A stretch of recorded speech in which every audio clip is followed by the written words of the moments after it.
So what was like that the founding story then for Marketer Hire, and what were maybe some of the first steps that you took to start it as a marketplace?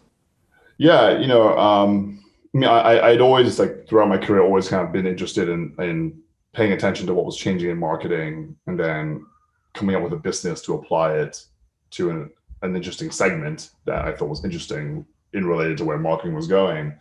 And so, with MarketerHire as kind of like the, you know, coup de grace for me is kind of going at marketing as a concept, in itself. How do you make marketing accessible? And I think that's something for marketplaces that is interesting about launching a marketplace now versus 10, 15 years ago and kind of earlier, or even 20 years ago, kind of the earlier days when like Amazon launches.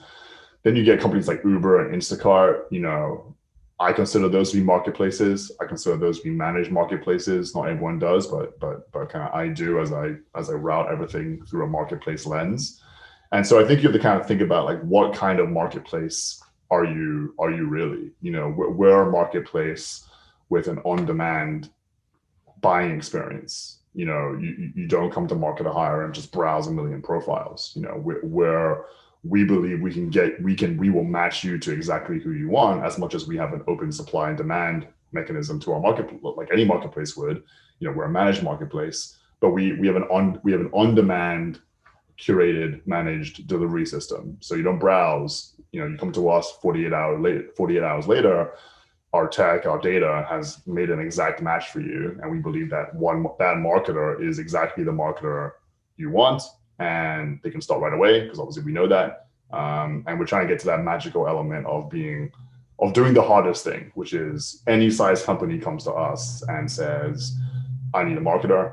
And we say, great, in 48 hours, we're going to match you to exactly the right marketer who can start right away, and you're going to hire that person. And that's what we've been able, largely been able to do for the last 2 years, which is why we're, have been growing so quickly and being so successful is being able to deliver on that. And at each stage along the way, I think being very clear of product delivery. I think a lot of marketplaces kind of like will build the tech of like supply can sign up and demand can sign up, but then like hopefully it all works out like that. Even if you say it out loud, that sounds almost impossible, right? Whereas for us, we were focused on delivering the end product to the buying customer, the hirer in this case. And all our technology evolved, obviously became much more complex as we go along. But from beginning to end, we were always structuring our data and our product to deliver the thing, right? 48 hours, here's the exact marketer. That happened day one, that happens now. Everything in the background, our tech is completely different. But to the end user, same thing, right? Like, what's the difference? Like, does it matter to me how Uber is getting me a car now versus 8 years ago? It doesn't matter to me at all, but they're still getting me a car. Like, that's cool. So I think being focused on actually delivering the product was really key to us early on. And we made all of our decisions, kind of based on that.